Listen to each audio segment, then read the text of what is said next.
Welcome back to the channel, everyone. My name is Jake. I'm a mandolin player who thought it would be a good idea to learn a bunch of Tony Rice solos on the mandolin. Ugh, what was I thinking? If you haven't seen the first video of this series, check it out right here. Today, we're gonna take a look at this solo.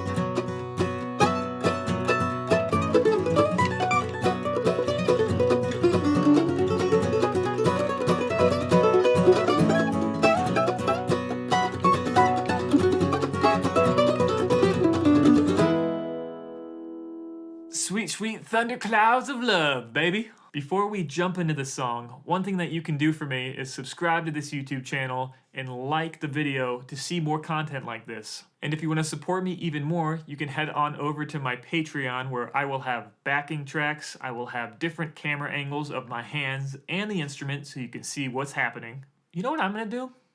Let's make that sheet music free. All you have to do is head over to my Patreon. The sheet music will be public access, so you don't have to pay anything for it. Just go ahead and download it.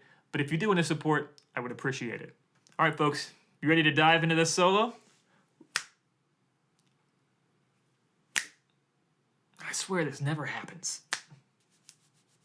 All right, I think we got it this time. Bam! So let's go ahead, take a look at the pickup measures that happen. As per classic Tony Rice soloing, there is a pickup measure. This pickup measure happens on the 2. So it's 1, 2, 3, 4, 1, 2, 3, 4. So what we have here is an A double stop, and you might be wondering, why are we playing an A double stop over B? Well, this is something Tony does a lot. We'll actually see it later on in the solo. I'll point it out. But basically, if you're playing anything bluesy or playing a dominant chord, you can always play that dominant chord, and also you can mess around with the triads or the double stops and the chord below that as well, a whole step below that. So if we're in the key of B, you can take a look at all the A double stops as well. So for example, or you have all your double stops available to you, but you can also use triads if you want as well.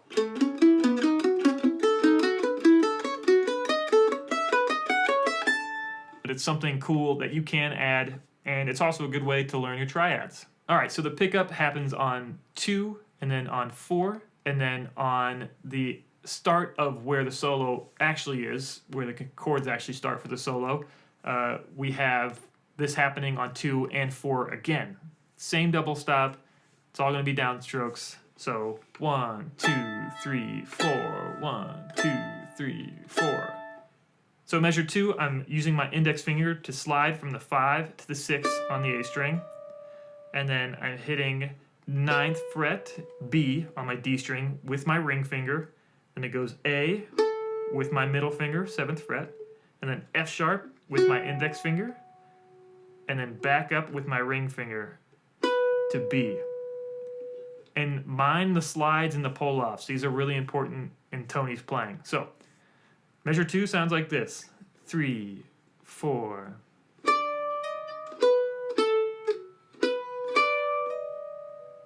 So the next little bit, measures 3 and 4, are actually out of this shape that we should all learn.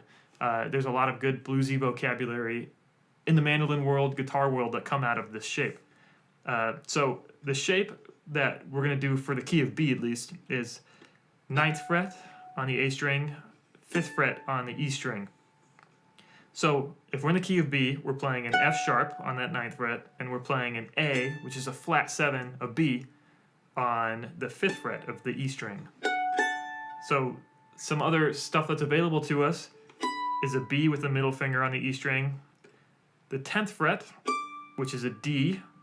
You could also play the 11th fret, which is a D sharp, which is the 3rd of B. So all of a sudden we have this.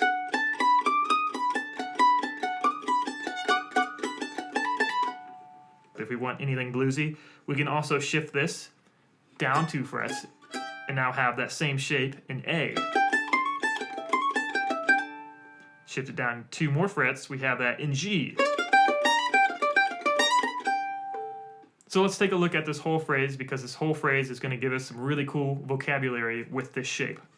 3, 4.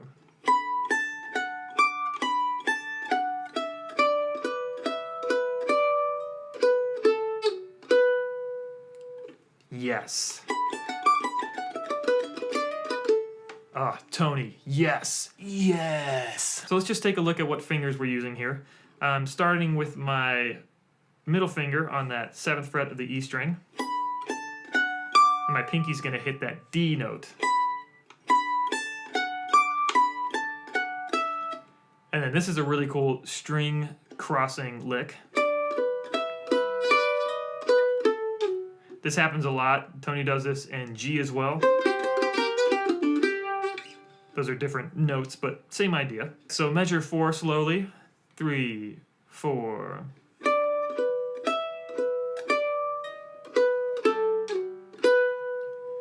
So really the only tricky thing there is the pull off from 7 to 4, going from measure 4 to 5. And then ending this phrase with your pinky on the 9th fret of the D string, because we need to be able to grab this B down here on the G string. So measure 4 to 5 sounds like this. 3, 4.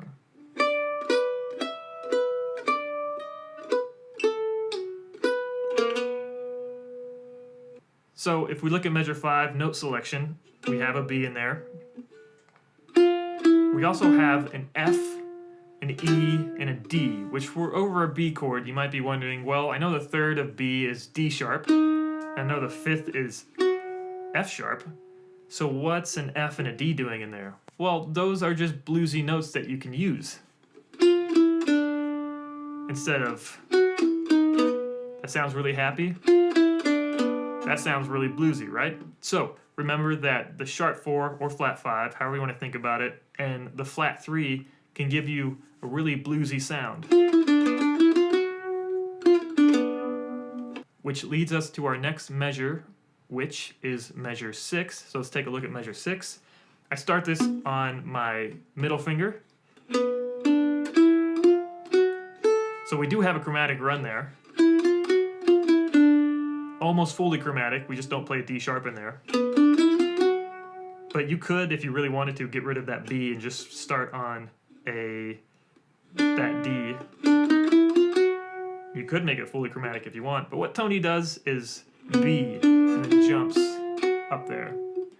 So for the chromatic run, I'm going index, middle, ring finger. When I hit this open A, this is going to give me time to shift my hand so that I play that F sharp or that 4th fret with my index finger instead of my ring finger. So slowly it looks like this. 3, 4.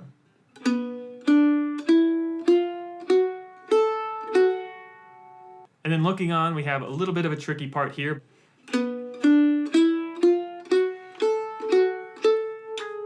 So at the very end on the upstroke, we have a slide from A down to the 6th fret on the D string on the start of measure, what is that, 7?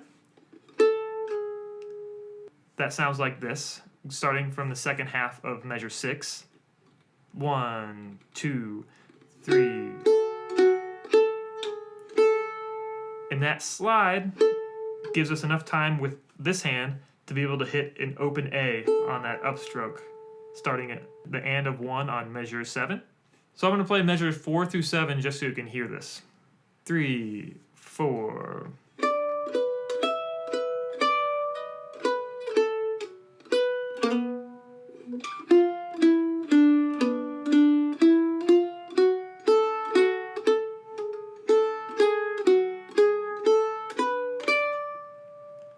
So something that's happening on measure 8 that's really cool is we're using an anchor note as an idea to pivot off of. So we're taking this B note, and we're using that as kind of our root, our anchor for our fingers to do other stuff. See how I'm keeping this finger down the whole time?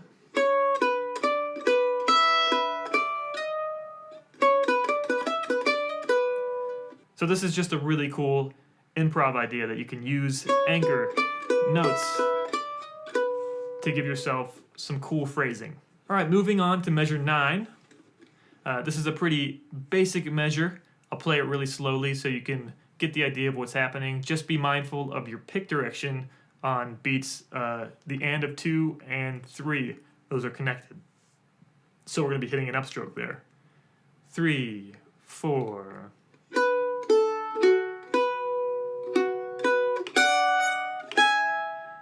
So what's happening at the end of measure 9 is that we have a double stop, a B double stop, but we're sliding into that B double stop with a D note on an upstroke. So this is the very end of measure 9.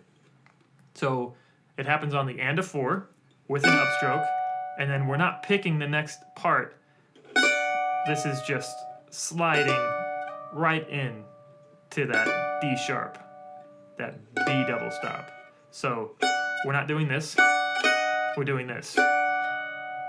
And you can mimic that hand pick direction, but don't actually hit it. And another thing, if you're having trouble with this double stop, getting that down right, you could just practice that by itself like this. 3, 4, 3, 4, 3, 4, 3, 4. And that goes along with the whole solo. If you feel like you're struggling with one part, take that little phrase and just practice that for, 5 to 10 minutes, and then come back to the whole solo. So right after that, we're in measure 10. We have 2 quarter rests right next to each other. And basically, how to think of that timing-wise is just 2 downstrokes. So measure 9 into 10 sounds like this.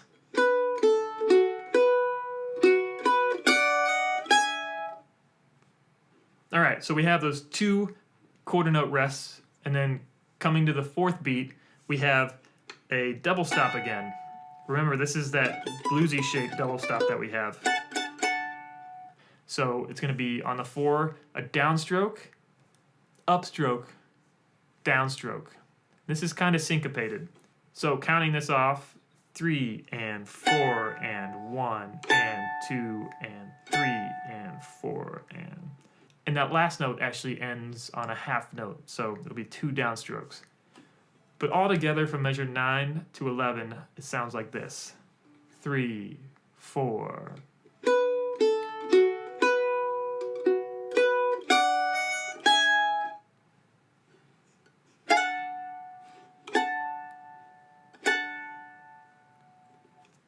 And then leading into 12, we have a rest, a quarter rest, which can just be seen as a downstroke. And then into a B double stop on 2, and that lasts for a dotted quarter. Do you remember what a dotted quarter means? That means that we're hitting downstroke, down, and then on the upstroke, we're hitting the next double stop. So it sounds like this. 1, 2, 3, 4. If I count the ands, 3 and 4 and 1 and 2 and 3 and 4 and... And if we take a look at these double stops, we're hitting a B double stop, and we're also hitting an A double stop. So remember what I said, over B chords we can hit A double stops and we can hit B double stops. And it will sound great.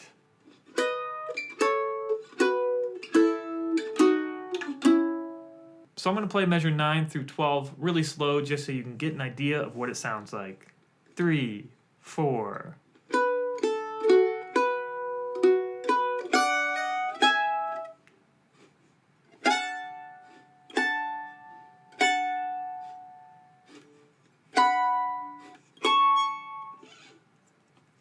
We're almost done. We have 4 measures left. Measure 13 sounds like this.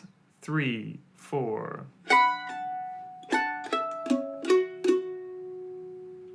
This little part, doesn't necessarily work out on the mandolin great. Definitely a guitar-esque part, but we can try our best to make it fit. So measure 14 is where this classic Tony Rice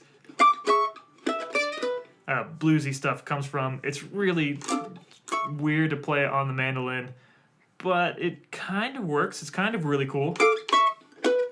And I might not be hitting the right notes here, but I'm hitting something that sounds somewhat right on the mandolin. So it's not perfect. So I'm hitting this chord, 7, 8, 10. And what Tony does is he hits a F sharp and then goes to this. But when I actually play this up to speed, I don't hit this note down here, this F sharp, because it's just it just doesn't work really well on the mandolin. I mean, that doesn't work either, just because pinky. You could use a ring finger there, but it's just better to get the rhythm of this more than the note selection, I feel like. Playing measure 14 sounds like this. 1.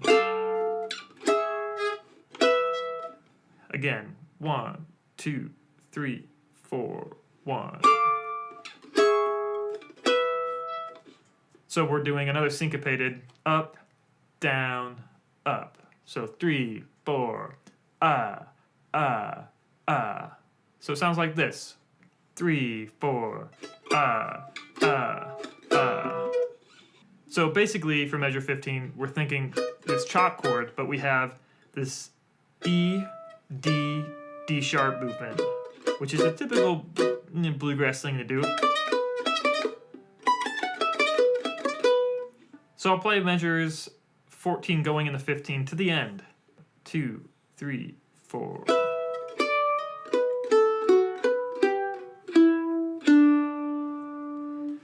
Now the end of the solo, I can't necessarily hear what Tony's playing. It's kind of convoluted in everything that's going on, so I kind of just made my own ending up. You can make your own ending up that leads to the E chord or a chord tone of the E, so it could be G sharp, could be B, could be E.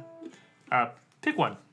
All right, folks, that is the analysis / fingerings for Thunderclouds of Love. This one is a tough solo, so take your time on it. Really take some of the phrasings away because there's some really cool stuff in the key of B for the mandolin.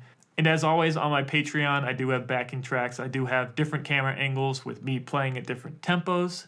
All you have to do is go to my Patreon, either type this into your browser or click the link in the YouTube description, and the sheet music and tab will be there for free. It'll be public access. It will not be behind a paywall. The backing tracks and the different camera angles will, though. Again, I can't thank you enough for watching these videos. You are the reason for the season. It's the reason why I can keep making these videos. So if you want to subscribe to my YouTube channel, I will have more Tony Rice solo videos up. And there might be a couple surprises on my Patreon very shortly. See you guys later. Bye.